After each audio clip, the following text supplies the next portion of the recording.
So came that early April morning at an air base in Colorado. 40 flying fortresses line the apron. 4,000 men march out for a final inspection. They've trained long and hard with these ships, the 400 men who fly them, and the 3,600 who work to keep them flying. Now the 351st Bombardment Group is ready. By the dawn's early light, it assembles for overseas combat. You're on your way, Joe. This is it. With his staff, Colonel William A. Hatchett, Jr. looks over his 4 squadrons. You feel the old man is proud of you. He finds no fault with you today, nor you with him. You'd fly his wing to hell and gone. Sergeant Philip J. Halls, top turret gunner from Springfield, Missouri. He feels that way. So does his pal Kenny, Sergeant Kenneth L. Halls, ball turret gunner from Perkins, Oklahoma. Related? No. They think they might have been several generations ago back in Germany, but now, just 2 guys with the same uncle, Sam. Meet their pilot, Lieutenant Theodore Argyropoulos of Redding, California. Argy's brother is in the Air Corps, too. Their dad was born in Greece. Yes, the Greeks have a word for it. Fight. Their bombardier, Lieutenant Daniel F. Stevens of Chicago. He can bat 1,000 with a Norton bomb sight. Sergeant Paul J. Posty, ball turret gunner. His dad came from Italy. Paul was formerly a pastry cook. He's got 1 brother in the Navy. Another, a Marine, missing in action. Here's Sergeant Tim Tutchet, tail gunner from Mariana Lake, New Mexico. On the reservation, they named him Aki. That means boy in Navajo. Uncle Sam's boy, too. A few last-minute instructions, and we're off. The compass points northeast. Take another look down there. That's your part of the earth. Out of that desert, those mountains, those fields has grown the American way of life. What you're fighting for. You remember the Colonel's quiet words? Men, the enemy has asked for it. Let him have it. Seek no quarter, nor give any beyond reason. Be firm, be just, and Godspeed you all. 8.5 hours out of Newfoundland, another sunrise. It's rising out of the red of battle, this sun. But 40 more B-17s, 3 minutes apart, have roared across the Atlantic night. The Irish coast looks up to say, top of the morning. And a lake in the Ulster Highlands gives the navigator a checkpoint. Off the Scottish coast, Dernya Craig is a signal for right rudder south, across the English Midlands. Pilots are impatient with the lack of sleep. Head up, boy. Pour on the coal. Let's get there.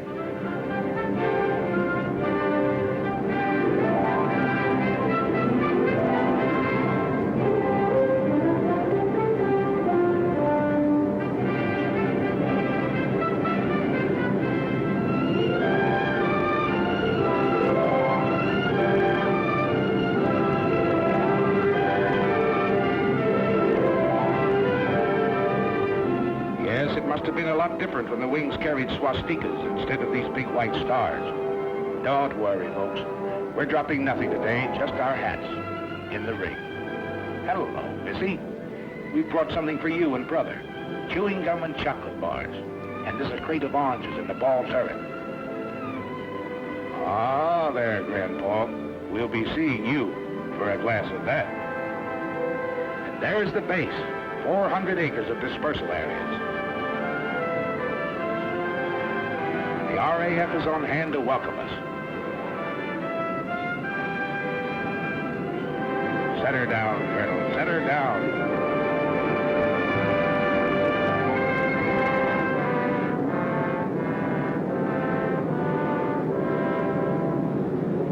The 351st becomes part of the 8th Air Force. We've reached the battlefront. The combat crews move into English barracks. They give them those simple, quiet names for which Americans are famous.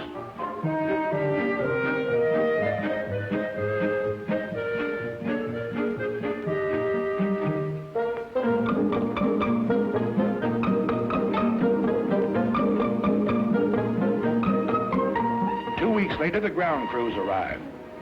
Hiya, Gus. Great boat trip, huh? Only 7 days and without any escort, too, See any submarines?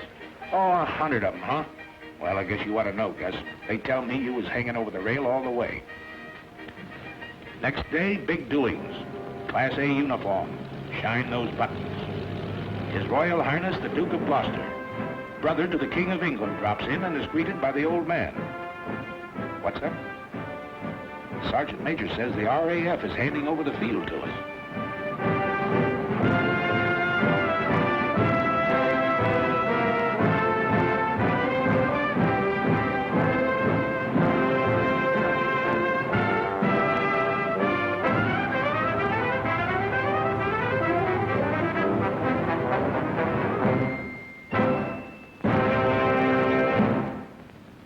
On behalf of the Air Ministry, I hand over this aerodrome complete with buildings and equipment for your safekeeping. It gives me great pleasure to accept this station on behalf of the United States Army Air Force.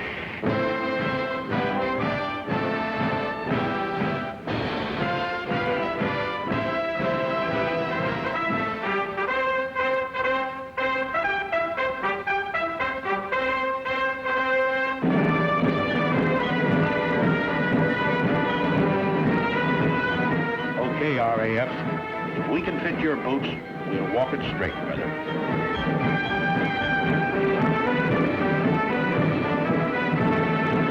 Another surprise visitor. General Arnold himself doing a world inspection flight. He tells you you've got a tough assignment. This is one head man who knows and doesn't kid you. We have the privilege to meet General Aker, Commanding General, 8th Air Force. All right, thank you, sir. Gable. Yeah, glad to see you. How are you coming to this camera training film of yours? Well, it's a little early to tell yet, sir, but we're turning a camera on everything and everybody. Well, I know what General Arnold had in mind in having you make this gunner a picture. Captain Gable, our gunners are already the best in the business. But if they were only 10% better, it'd cost the Germans another 100 fighters a month. So fire away, gunners. Plenty more practice before that first mission. His sleeve is a forked wood. Track him. If you don't, he might get you, and you might have to bail out. Over the channel, perhaps. But if you do, a Spitfire of the Air Sea Rescue Service is bound to spot you. A stubborn, tough gang, this outfit. They'll go after you any time, any place. They picked up men 3 miles off the French coast with Heine defense batteries screaming, "No, you don't." Their answer is always, "Sorry, old boy, we will."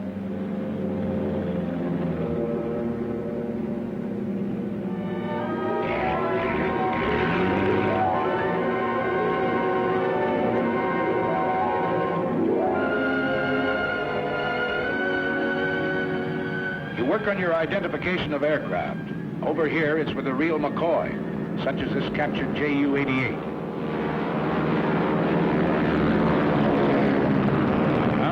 There it is. Everything up forward, punched under the nose. But the Canadian pilot says it's a sweet flying ship. Yes, sir. A dangerous all-purpose aircraft. Or the Heinkel 111K. He's a bad hombre, but he makes good airplanes, gentlemen. These will be a happy sight in days to come. Your fighter escort, that big barrel nose job, circled in white. Your own American P-47, the Thunderbolt, side by side with a graceful spit. These are what you don't shoot at. You hear daily lectures on security given by Major Scott, your Scotch-born intelligence officer. Let's stop kidding ourselves. This flying field is only 20 minutes from the battlefront. The dumb spies have all been shot. The smart ones are still living. And you may run into one of them tonight at the Red Lion pub. And if you go to the pub, remember, £1 is not $1, but $4. And that equals 20 shillings. 1 shilling equals 12 pennies, which equals 20 cents. 1 English penny equals 2 American pennies. And don't throw your pennies around. Major, seems to me the paper in this town is not very durable. What do you mean, do? Well, laugh at this one for 20 years.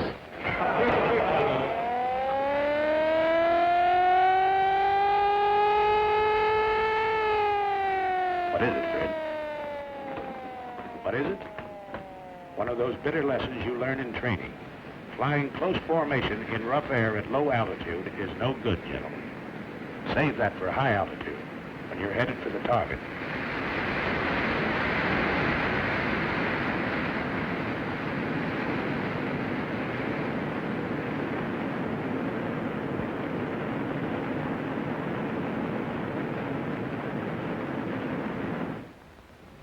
Next morning, we crawl out of the sack to find Britishers on the field again. Big Halifax bombers that had blasted Berlin during the night. Their own field was closed in by weather, so they dropped in on us for breakfast. Say, Percy, how's the yak-yak over there? Rough? Oh, not half bad, Yank.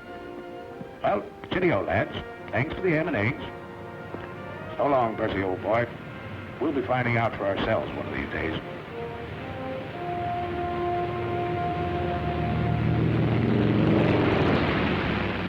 That day arrives. The order comes over the teletype. The communications clerk carries it to Colonel Milton, operations officer. To Colonel Burns, deputy commander. The old man is on the phone. Then in the briefing room. I'm summarizing. Remember your route in to this DR point where you go northeast to avoid this black area. P-47s will escort you to about this point on the way in, and Spit 9s will meet you about here on the way out and escort you all the way home. And now the weather officer. Weather's plenty important. You'll probably have to go over and above the altitude that you're scheduled to fly, 23,000 feet. From the IP to the target, the winds will be very strong tailwinds, and your ground speed should be, well, about 260 miles an hour. The visibility is good everywhere east of that cold front, and the temperature at the target should be comparatively warm, minus 25 degrees centigrade.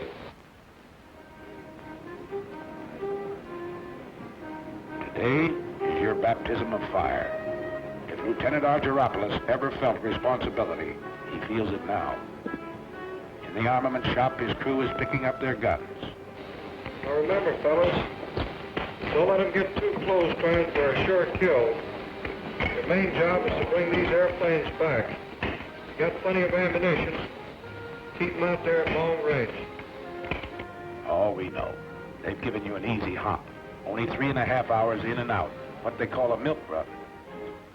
But you'll remember this first mission. You don't admit it now. You wouldn't show it for the world. But later you find out everybody else felt the same way you did. Flash order from Wing headquarters. Wing wants 3 more ships added to the high group. 3 more bomb bays have to be loaded. Got to step on it. Positions in the formation change.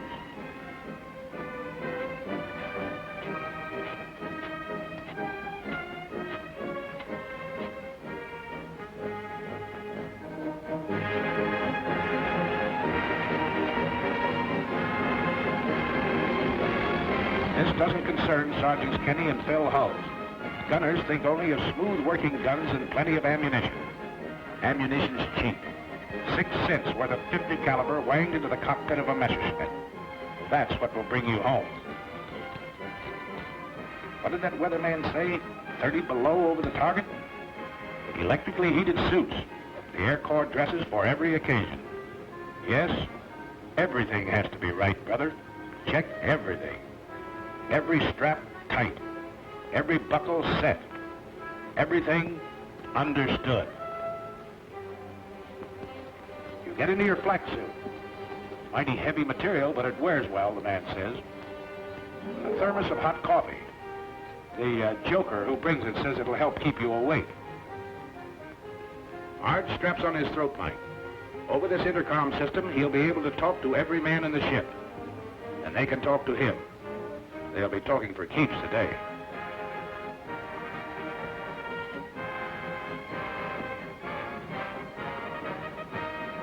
Well, that flare from the tower ought to be along any minute now.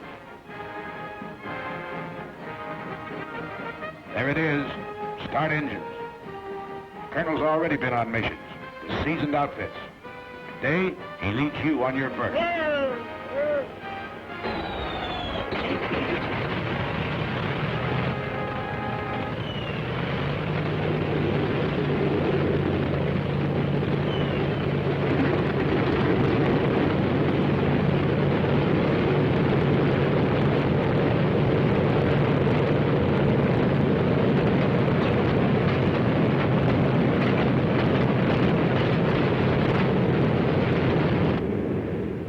Second flare. Start taxi.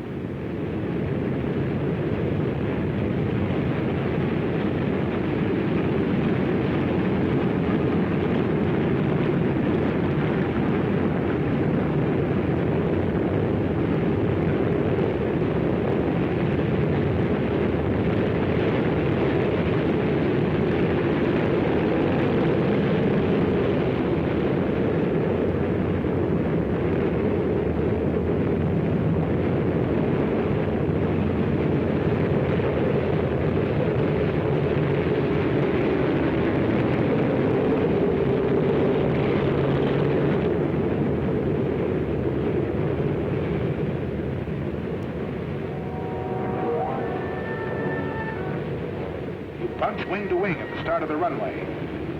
Easy now, slow. You'll cut somebody's tail off. Rev her up, but ride those brakes hard, Fred. Roger. You keep your eye on the tower. Take off. The old man leans full on his throttle. At 15-second intervals, you follow.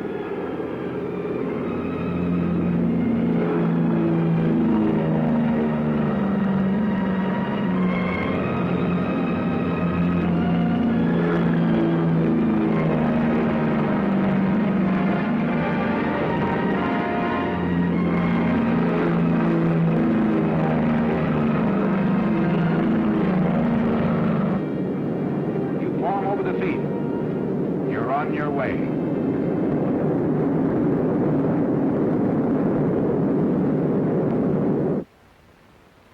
The rest of the outfit sits down to wait.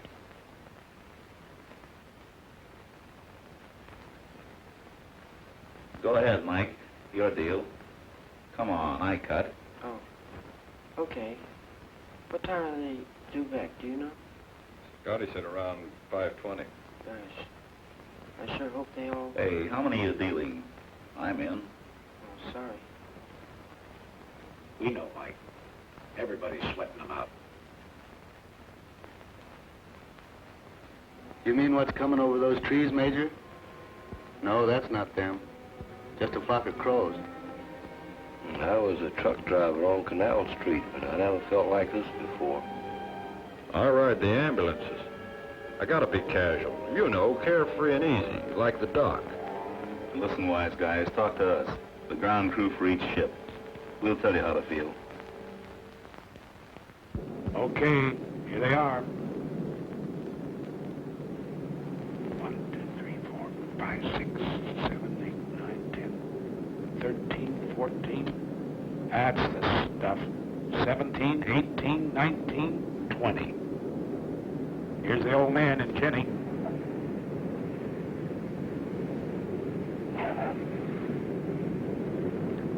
Yeah, that's your ship, Corporal. You can uncross those fingers now. 627. That's Joe Frischholz. A little hot, Joe, but you're a hot pilot.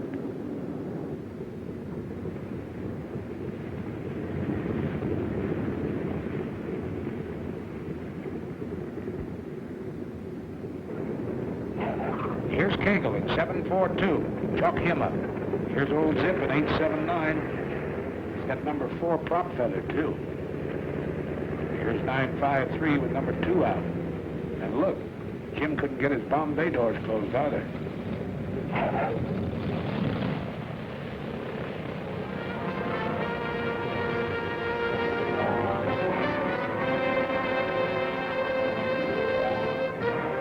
Oh, the old OK sign, huh, Sergeant? Must have laid him right on the nose. Yep. Oldie says he saw him land right on the MPI. Nice bombing, Steve. That's from me, Pete Provenzali, your navigator. Okay, Phil, chalk up number 1. Nice driving, Captain Arch. You sure know your evasive action. Uh-oh, Harry caught something. A 20 millimeter right across his radio. Arch looks at a hole in the horizontal stabilizer. Nothing at all.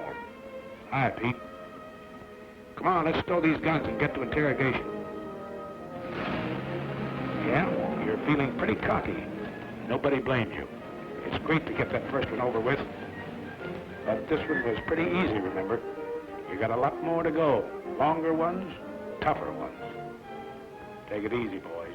Take it easy. Back from the raid comes Major Louis Nowak, Group Surgeon.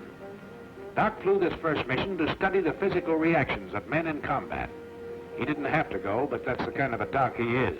And today, on the walls of the officers' mess, begins the chronological record of the group's success. Coutray, a German fighter base in Belgium. Annie doesn't live there anymore. In the meantime, we find Kenny and Phil cleaning their guns in front of the armament shop. Hello, Captain. Hello, fellas. Well, how was it? You know, Captain, I don't think those Germans like us. Are you ready to go again? Sure. Got to get this thing over. But did you learn anything you didn't know before? Plenty. At home, they told us the Jerry's made most of their attacks on the tail. Today, most of them are on the nose. Yeah. Most of the time, I had my turret pointed at 12 o'clock. I must have fired 1,000 rounds. Let's go all these guns, Ken. All set? Yes, check those guns. You had plenty more use for them the next 2 weeks. Emden, Kiel, Wilhelmshaven, St. Nazaire, Bremen. And every swastika stands for a Hun pilot that asked for it and got it.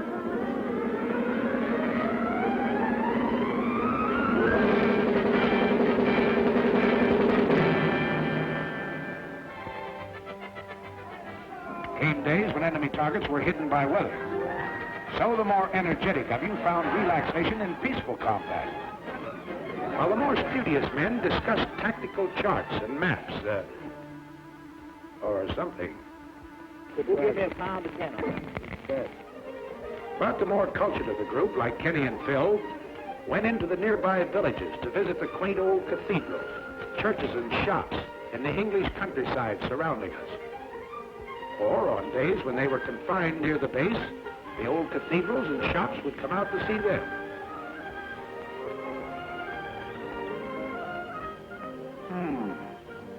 This little shop wants to go home. Meanwhile, back at the kitchen, we find a very unhappy and angry man. Hello, Sergeant Posty. Hello, Captain Gable. What's this? I thought you were a ball turret gunner. I thought so too, sir, but I've been grounded. Oh, your pants crept up on you, huh? Yes, sir. They found I was chef at the Brown Derby in Hollywood, and now they have me in the mess making a cake tonight for the officers' party. Nothing you can do about getting back into combat? I don't think so, Captain. Well, Sergeant, remember this. There are 2 kinds of cake. One of them's good, and the other one, I'll be seeing. But gals or parties, you're still fighting a war. And you're getting mighty good at it. Nobody knows it better than the sucker who started it. Little Adolf. Well, Sergeant Posty, back into combat, huh? Yes, sir. How'd you manage it? Well, sir, you know what you said. There are 2 kinds of cake. So Posty's back in the air with you. You're blowing factories and power plants 1,000 feet in the air. Okay, how about you, Winchester? Well, I have a little excitement. What happened? I have a little present here for you. What's that, black? Came in the side of the radio room and hit the buckle on my parachute down on the floor. Who had this plane? Phil. What time was that? It was about $1,600. $1,600. Where'd it happen? You know, that's what Yeah, it's right here, just east of us. East of Austin. That's right. We'll confirm that. I saw it. I confirmed it. After he fired it, came down and passed underneath their left wing and exploded right underneath the Nobody bailed out. And when you hand out punishment like this, you've got to take some, too. The day you got back from over Villacoublay, just outside of Paris, was plenty rugged. Signal flares. That means wounded aboard. What's tough about it was, you had to bring your bombs back. You couldn't drop them. When you reached a target, you found it closed over by weather. That's an order when you're flying over France. No indiscriminate bombing. Just German installations.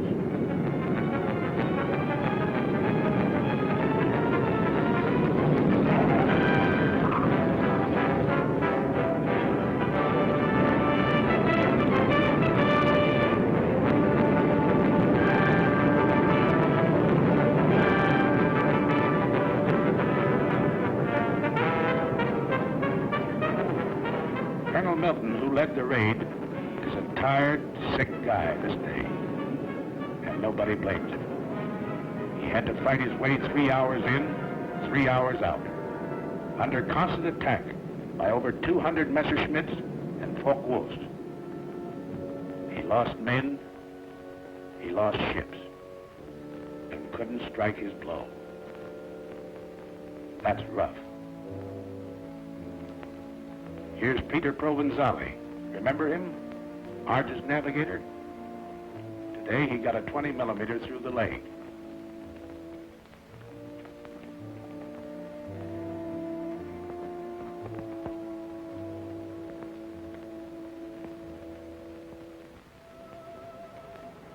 Control cable shot in two, but some wounded gunner wouldn't quit. He tied them together.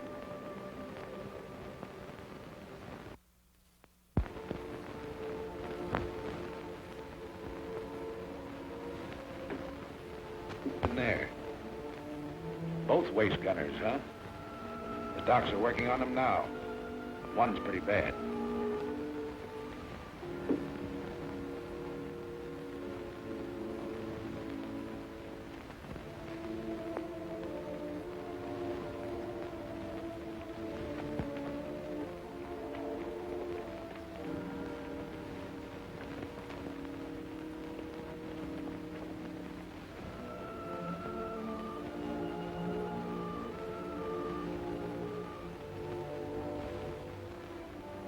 Easy now, you guys. It's Bob Wallace, co-pilot.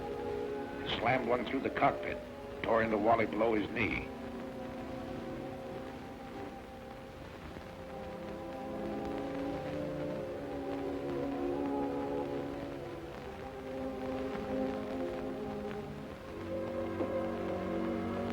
Bulletproof glass. Well, Sergeant, guess you live right. Yes, the bombardiers with their first aid kits had plenty of work today, crawling back through the bomb bays, trying to keep a steady hand in the rough going.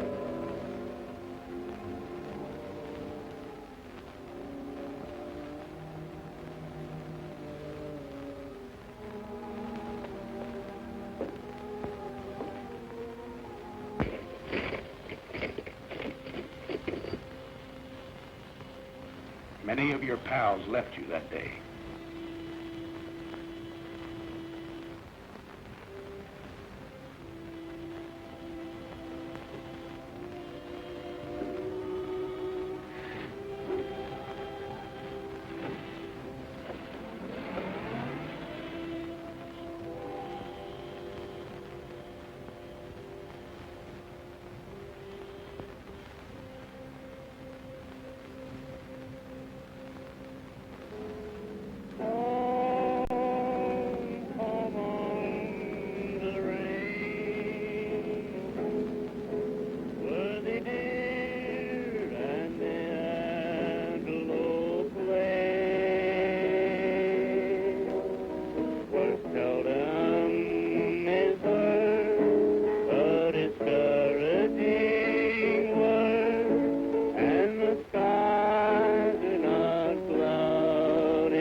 another loading. But if you happen to catch one in the wrong place, they've got a pretty nice repair shop.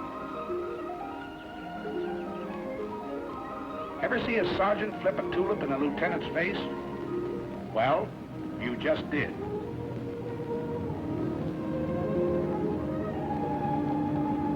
Yeah, while the gang at the base carries on, you can take it easy for a while.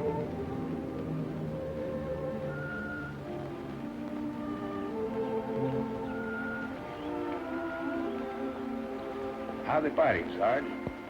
Nice fat fight, huh? This one's been stretched a little. We drop in on Lieutenant Bob Wallace to see how he's doing. How are you feeling? Great, I'll be out of here in a couple of weeks. Oh, Miss O'Neill, it's Captain Gable. How do you do, Captain Gable? How do you do, Miss O'Neill? Wally, I never got a chance to ask you. Tell me just what happened when you got hit. Well, we'd left the target and we were on our way home. We got to the post and we had our guns stowed away. A couple of FWs snuck up on us and gave us a good burst. Oh, I see. You had your guns stowed away, huh? That's right. That was a little early, wasn't it? It certainly was. It's not a very good idea to relax over here until you get back to your own base. Is that right? That's right. Well, go ahead. Then what happened? Well, after I got hit, I climbed down out of the pilot's compartment and got the top turret gunner to help me down in the bomb bay. He gave me some first aid, put the tourniquet on my leg, and took a good job of it. Well, that's fine. I guess you think it's a good idea for these combat crews to have first aid training then, is that right? I sure do. Yeah.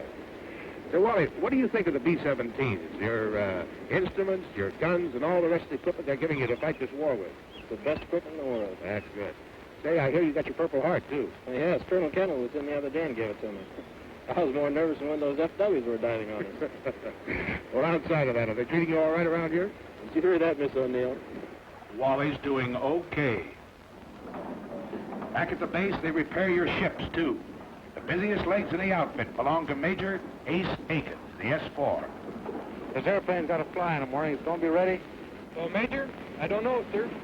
Well, let's have no ceremony. Let's get the fans turning. Keep the fans turning. The slogan of the ground crew. They work hard, these boys. They work 90 hours straight without sleep. But your ship is their baby, and she's got to fly. And if you need to repair a few thoughts, Sunday's always a nice day for it, if there's no raid scheduled.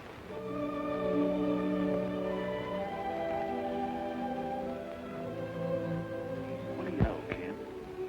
This church was built 900 years ago.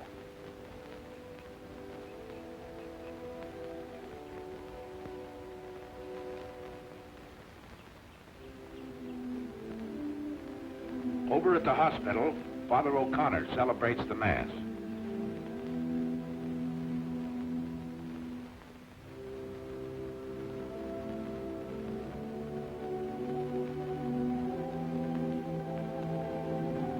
The boys receive Holy Communion. Here's Pete Provenzale. He's leaving the hospital tomorrow.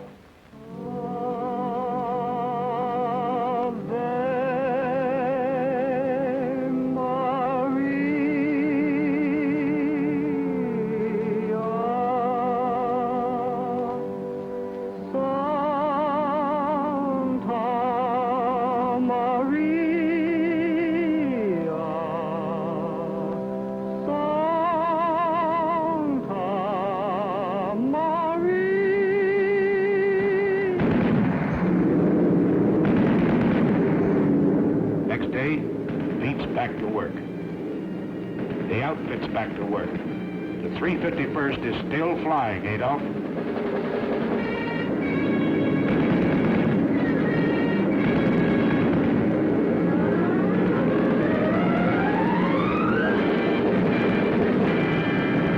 Attention orders.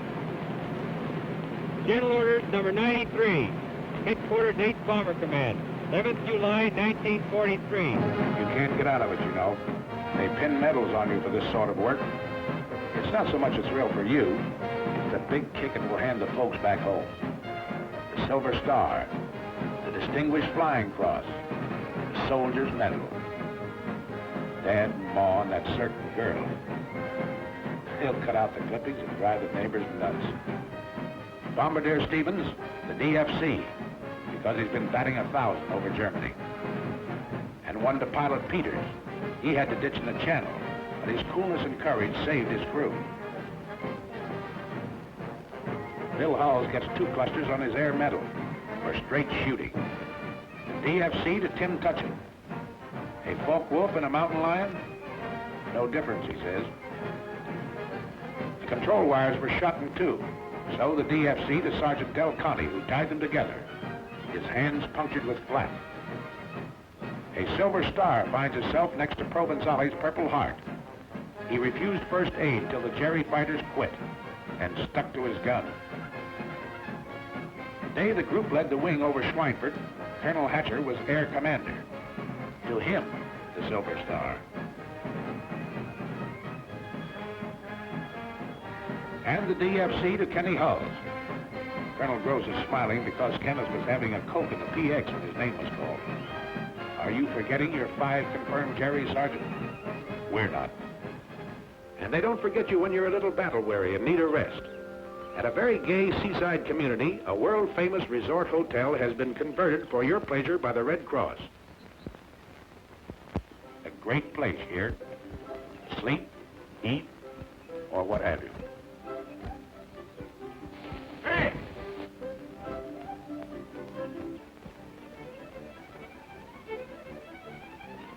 Not on your life, Clark. None of that here. Oh, but look, ours, just a few shots. Oh, we're here for a rest. Right, you guys? Right. Well, all right, then, how's this? I'll follow him around with a silent camera for 1 day. They won't have to say a word. Good deal? Good deal.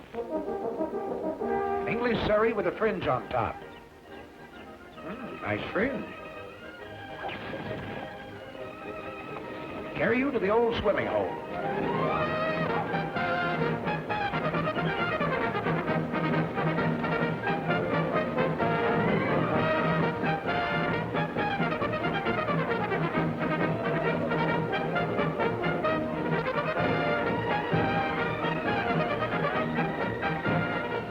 Let down your flaps and slide in.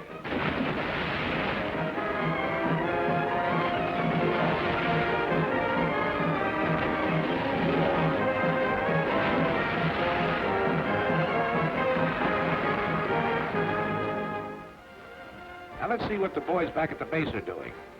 Why, they're getting a few laughs, too. We'll let the man who's handing them out tell you about it. Hello, everybody. This is Bob, somewhere in good old Jolly Hope, laying a few eggs for the boys that really know how to lay them. Yes, sir, this is one of the happier cow pastures that we worked in over there in England. And look who's dancing. You know, I used to dance with Fred Astaire, but we couldn't get girls.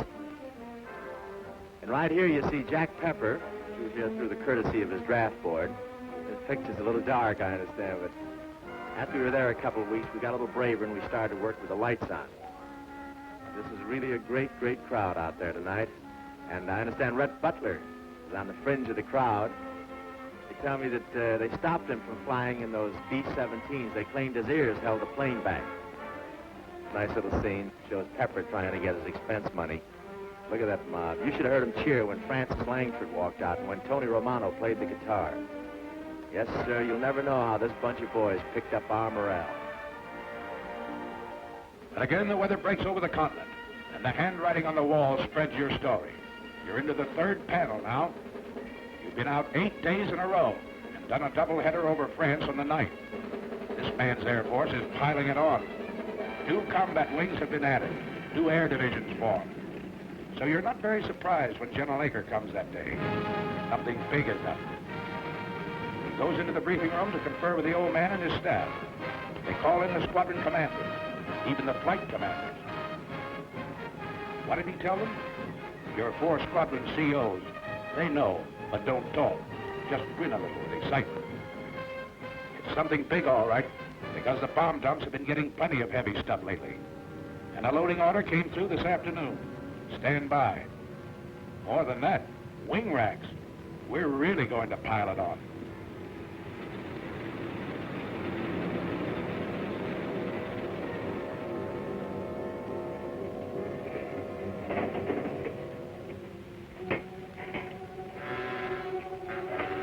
That night, As always, when you know a real dilly is coming up, you're a little restless.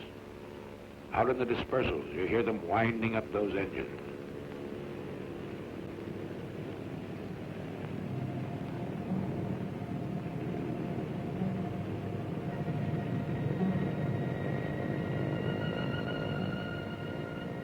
That's all right, ground crew. Make 'em sing. Make 'em sing good.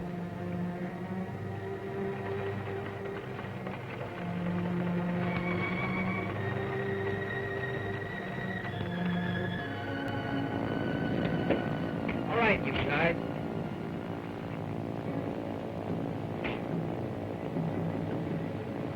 Breakfast at 3, briefing at 4.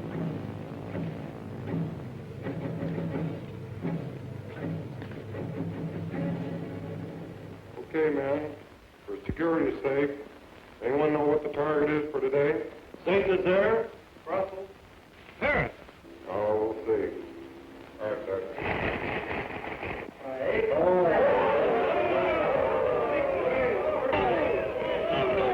Sprechen Sie Deutsch? This was the longest penetration for this group. We've got an A+ target over here. We've got to get it today. Okay, gentlemen. Stations are at 5:05. Start engines 6:05. Taxi at 6:15. Take off 6:30. Got it? That's all. Okay, man. Let's go get this target and then we'll take the jab.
Oxygen. Check in your station.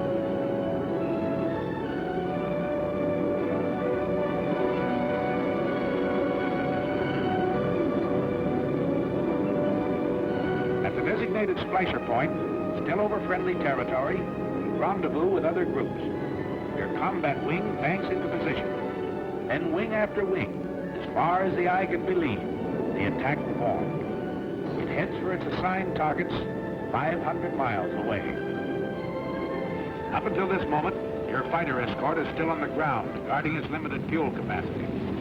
Now flight control gives a signal to the Thunderbolts. They climb upstairs to overtake you.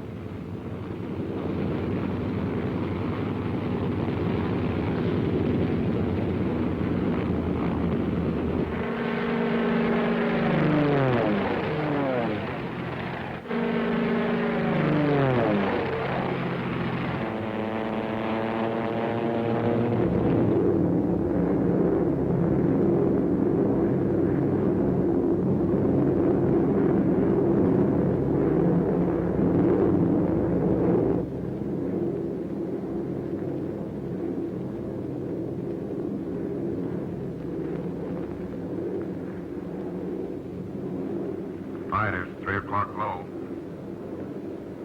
Watch it. That should be our escort. You're right, sir. 47s.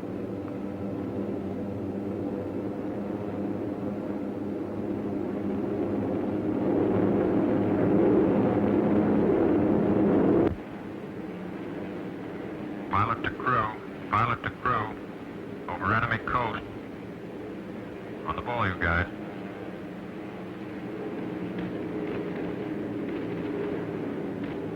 Hey, get a load of that flag. Can't that load any higher than that? Where do you want to have it? In the bomb bay? Why don't you lean out and smell it? That's right, you guys. Laugh it off. Right now, a bum joke goes better than 2 fingers of rye. Around 3 hours out, Arge looks at his watch. He knows it's time for the fighter escort to turn back. From all over the ship, you watch them leave. You're really on the ball now, because you know that enemy fighters will appear any minute. They know exactly where you are. They've been watching the stratosphere condense off your wingtips, giving you away in long trails of magnificent treachery.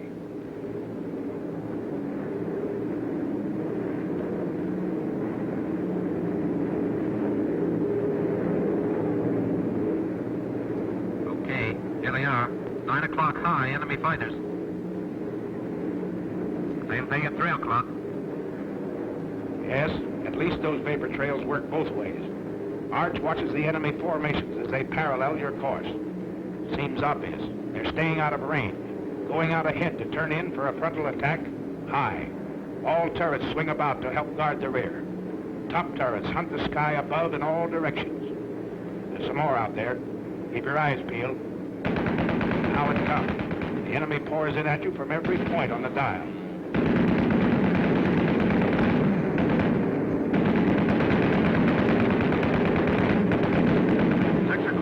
Level. 2 more. 5. Watch it.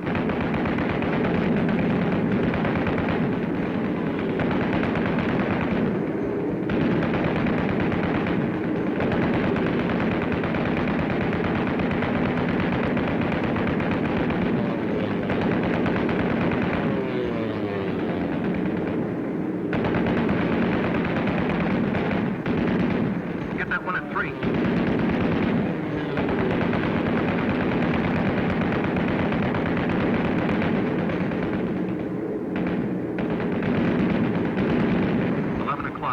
High.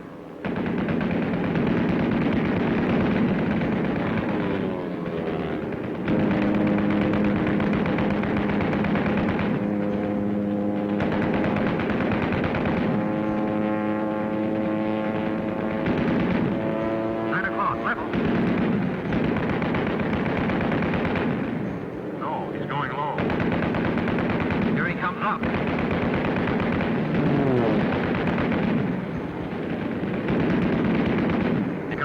Wingman, smoking on number 4. He's going out and down.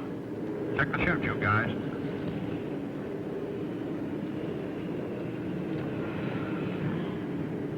One chute out of the tail. 2 out of the waist. There are the 2 boys out of the nose. That's 2 more. Pilot to tail. Pilot to tail. Let me know how they're doing back there. Roger. Fighter, 6 o'clock. Coming through.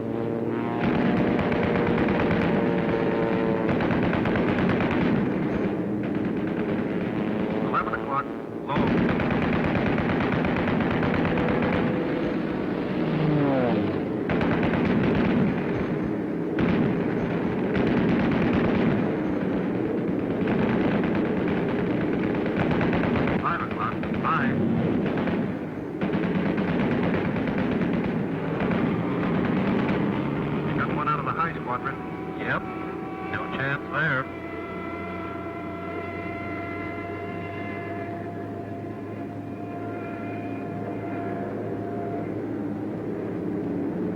Two 190s, high. Somebody got one of them on the button. That jury pilot bailed out. He's not walking away from it.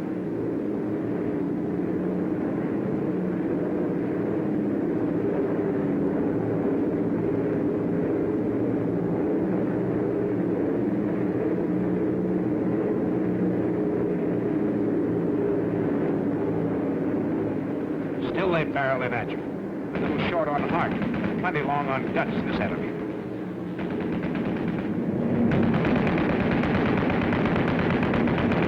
Another 17 hit. And again, you have to close the gap in the formation.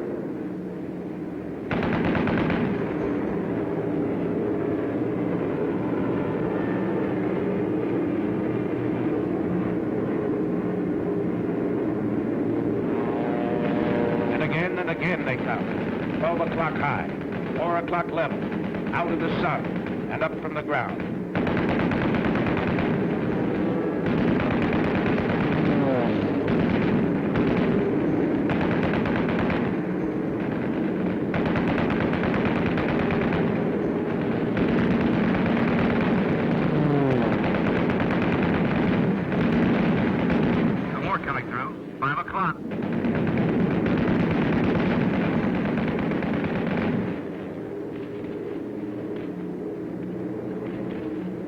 Crossing another flak area.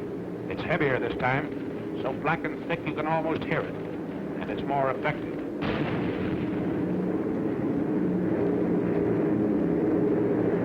Shorty's been hitting feather number 4. Cover them all you can, everybody.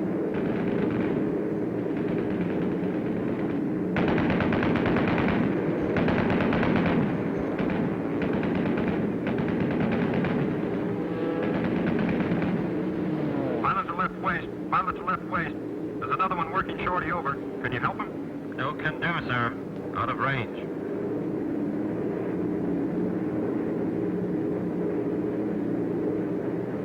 Beginning of smoke screens announces the approach to the target area. The enemy's been caught off guard. He's trying to cover up. Too late. In desperation, through his own flak, the final Hun fighter makes a pass at the low squadron. Driven off, but still.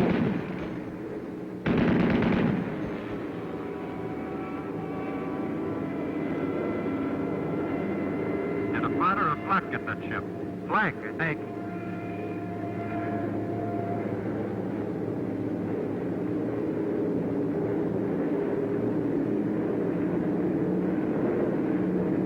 There it is, the flare out of the lead ship. The signal for the bomb run. This is your attack. All right, Steve. We're on the IP. She's yours. I got her.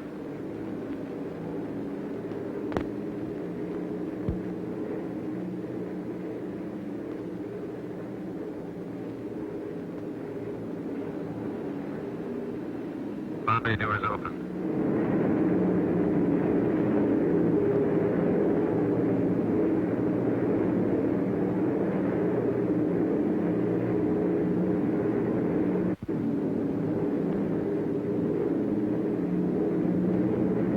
Make a good run now, Steve. I'm on it. Yes, make it count, bombardiers. They build these ships around you. Bombs away.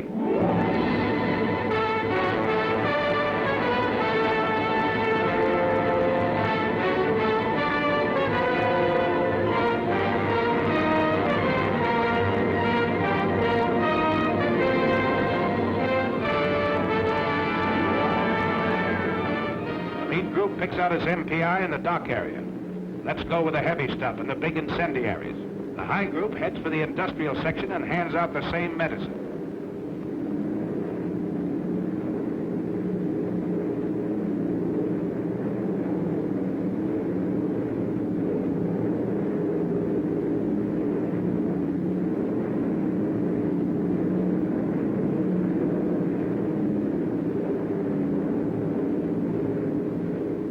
The low group turns for the adjacent airdrome. It blasts the field, the hangars, and repair shops with hundreds of deadly anti-personnel bombs.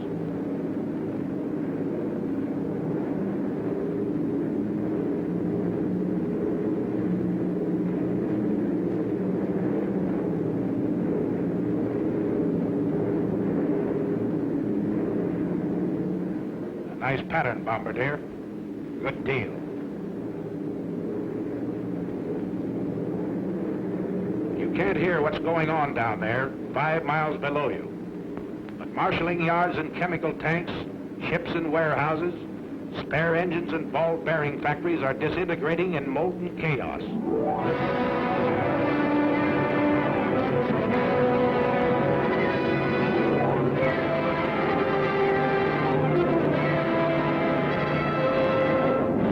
It's thunder out of the Alleghenies, Adolf. You said Americans were soft and decadent? Well, here's a red, white, and blue headache that'll help you change your mind.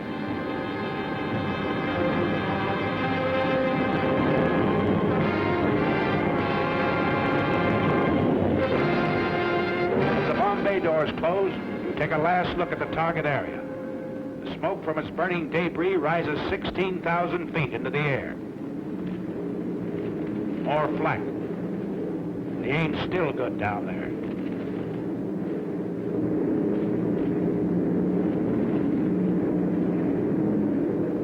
How about this trip home? Is it going to be rough? Pilot to crew. Pilot to crew. Well, you guys, we're over an hour out. They haven't come back at us yet. Looks like we're lucky this trip. Enemy fighters, 11 o'clock high.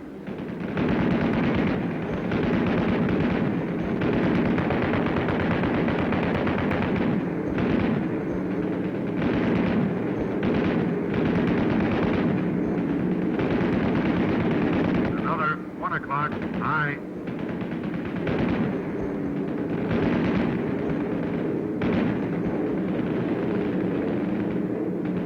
Coming level to 3.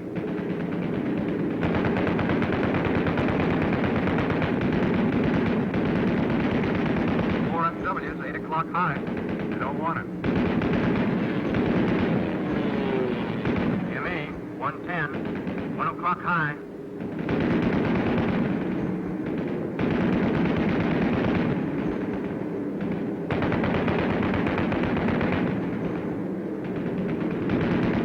ME at 2 o'clock.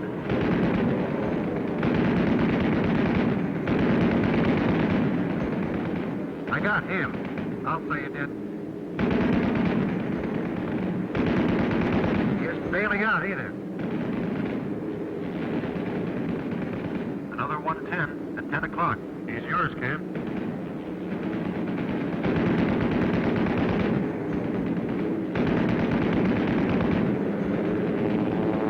There he goes. Here's my pigeon.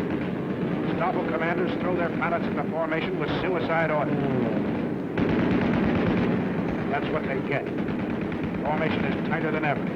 You're not sparing ammunition. You're knocking them down like mallards. One more.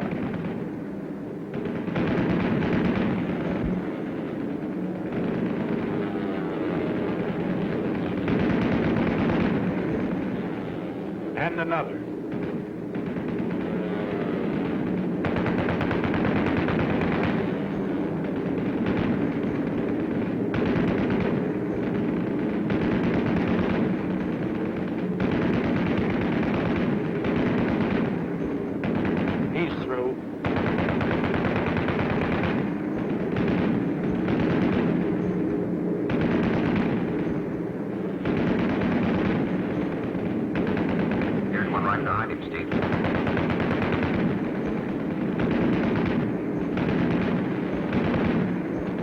Another. 2 in a row for the boys up forward.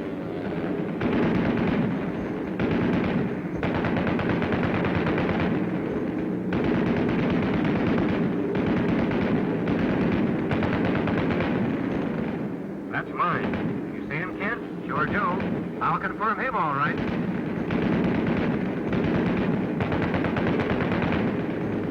Get this 110. Pull her up, Mark. Pull her up.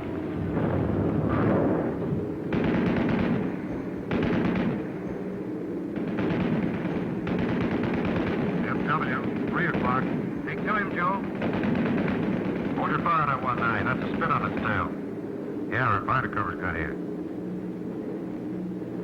Ah, poor spit. Gee! I tell it, Jerry. It's all for today, pal. Look at that spit ride him down. Oh, you sweetheart. Good night, sweetheart. Till we meet tomorrow. Good night, sweetheart. Sleep will banish sorrow.